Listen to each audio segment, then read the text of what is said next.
do anything I want to do. And then he gave it to, then I gave one to HR. I think that was the stipulation of my contract. And then HR then communicated to your boss. PQ, yeah. So now, what did that mean? Did you have to do another 3 months before? Oh yeah, I had to do 3 months. Okay. And in the 3 months, because you're told don't leave places now buyer. Yeah. So I'm not open to, but I'm open to negotiations.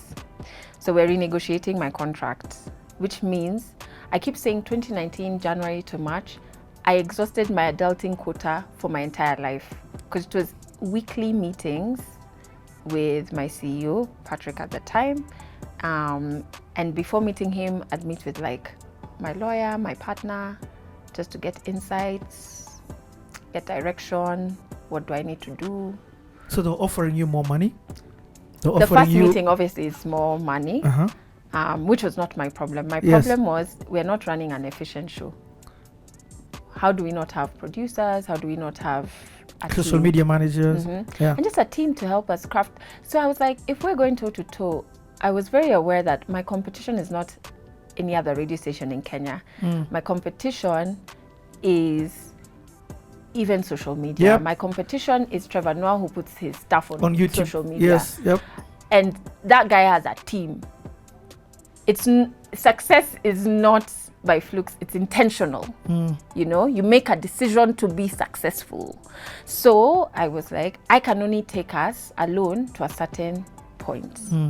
We need to get somebody who has studied the digital space to actually come in and come up with a digital strategy. I can't do that, I've not studied it, right? We need somebody who understands video and photography. In fact, I'd moved past photography. I was like, video. Video. Yeah. At which point now, I'd even thought of Roy. I'd thought of Njoki Ngumi. I mean, the God who you're just talking about, who you met, the only reason you met him and know him was because the Breakfast Club was it's online. Filmed. It's not like I was tuning into New York 97 points. Exactly. The whole show was...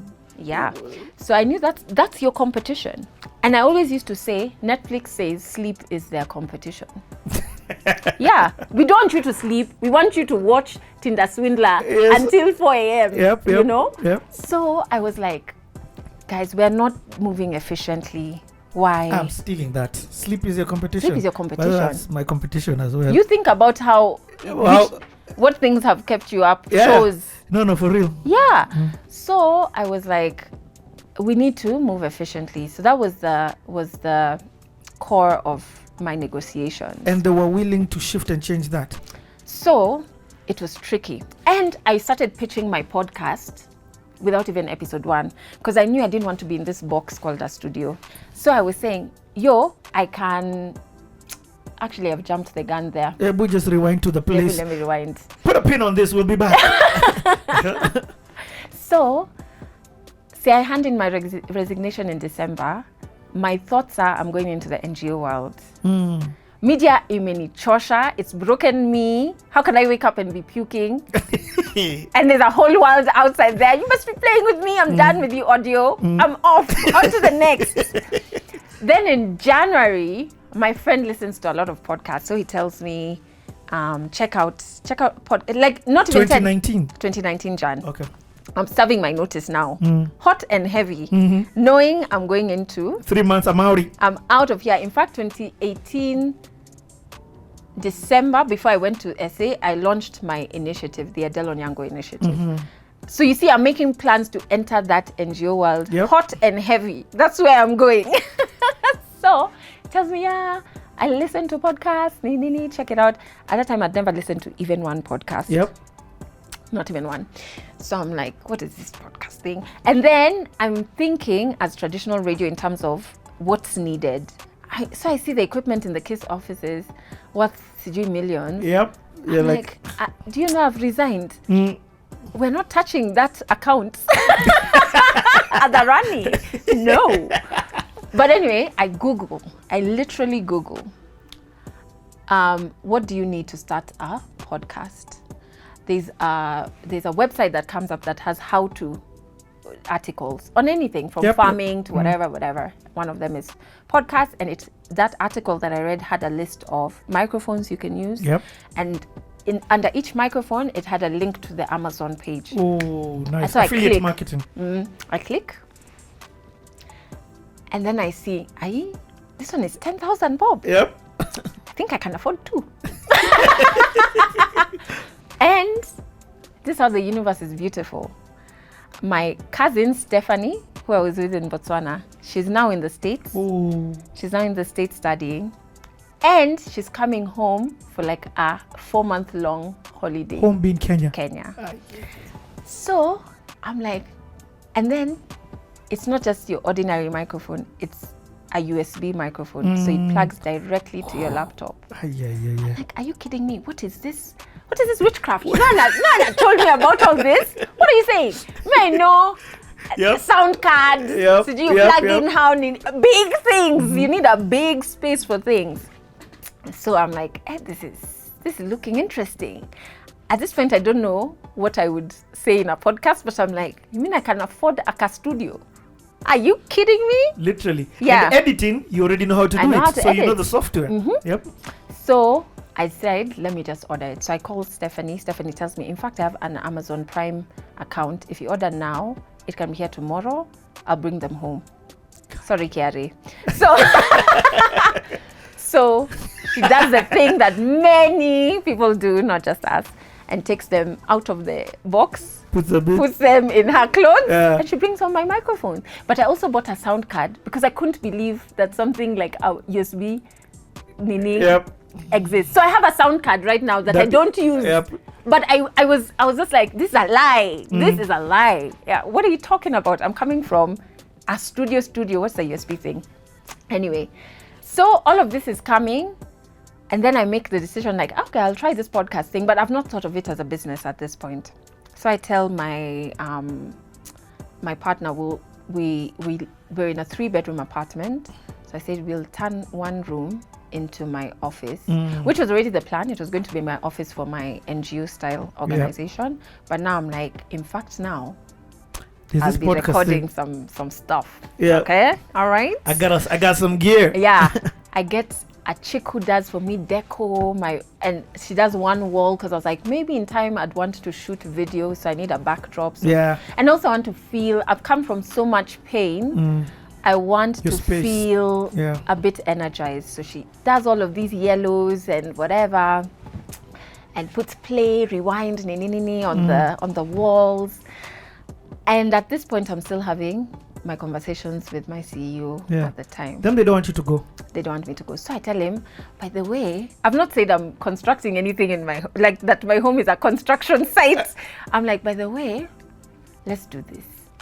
Me, I can produce a show.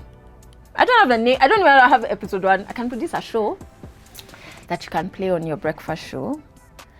Then we split revenues. Okay. That game must have thought you're crazy. I'm like, we can actually do it. I'll produce it, everything, and we'll split revenues, and you can play it. So that way, I'm still on your station, but I'm not on breakfast, and then we can still make money. I think we can make money, honestly. And see, we all want to make money, Germany, at the end of the day. He's like, in fact, this is how, like, I love how much he taught me. I have so much appreciation for him, because he goes like, that's a very good plan, but let's do this. I'll put all your production costs for that show of yours.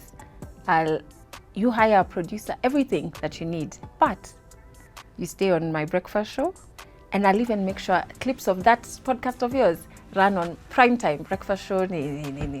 Wow. I'm like, how tempting is you are that? not meant to say that. You are meant to say yes. Then I go home and I produce and move on the way I'd planned. So I'm like, wait, this guy. Okay. So the talks are going. It was so magical. It's exhausting, but let me tell you, negotiations are very interesting and very fun.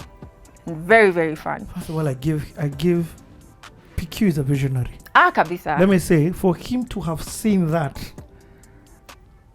is incredible. That I give him. And so we had the talks. Then when I got the first... What else came in the negotiation? Just out of curiosity, something... What else came? At a point, he was even thinking, I guess because he now was knowing that I'm into women's rights and stuff. He was like, what can we do together in terms of building a platform for change and all of these things? That didn't really stand out to me because I'd already launched my initiative. And he was even like, why didn't you invite me? You only invited Caroline to speak from the organization. Me, I was not invited. I was like, why were you waiting for an invite? If you knew I'm launching this, why didn't you come?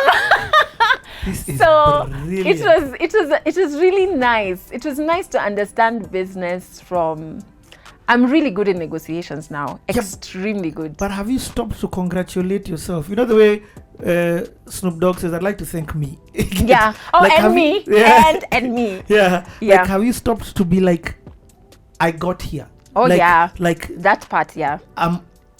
I'm seated with the owner of one of the biggest radio stations in the region. Forget just the country. In my ripped jeans.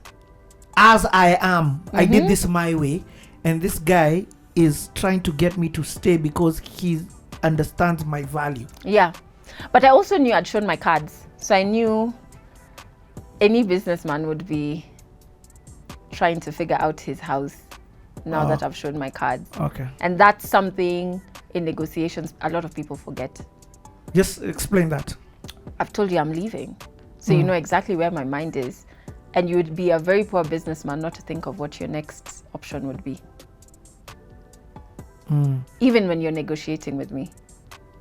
Okay. And I've told you out of the blue because nobody really, and I was shocked that nobody knew I was unhappy to that extent. So my resignation shocked quite a few people at work. Okay. So I knew that. So I knew tops, if I renegotiate and stay, even a year is long, I'll stay. Okay. Yeah, that's true. So at the time I talked with my lawyer. But stop me if I'm wrong. I don't want to put words in your mouth. But what I'm hearing from you, a lot of the reason as to why you wanted to leave was more so your purpose and it not being fulfilled in this space. Absolutely. Like that season was over. And it's you through fear or whatever reason not wanting to close this chapter. Oh yeah. Because you knew you're not supposed to be in this space. Even though you don't, maybe you're not sure about what you're supposed to do in the next space. What is clear is that you're not supposed to be here and you're in a space where you're not supposed to be. Yeah. As much as I had problems with, and I've tweeted this before so I can openly say like toxic managers. It reached a point that I realized, oh wait, I'm the problem also. This space is not for me. And I'm trying to force issues happen and it's not for me. Yeah. And so when that realization unlocked so much for me, I was like, yeah, this cannot be how I live life. Did you hit your savings goals? Yeah. See, now that's why when I handed it in, I was chill. Just like, whatever. And when you're planning your savings goals, what did it mean? Like, give me an example. I wanted to be able to, for 2 years, if I did not have external income coming in, I'm okay. 2 years. Yes.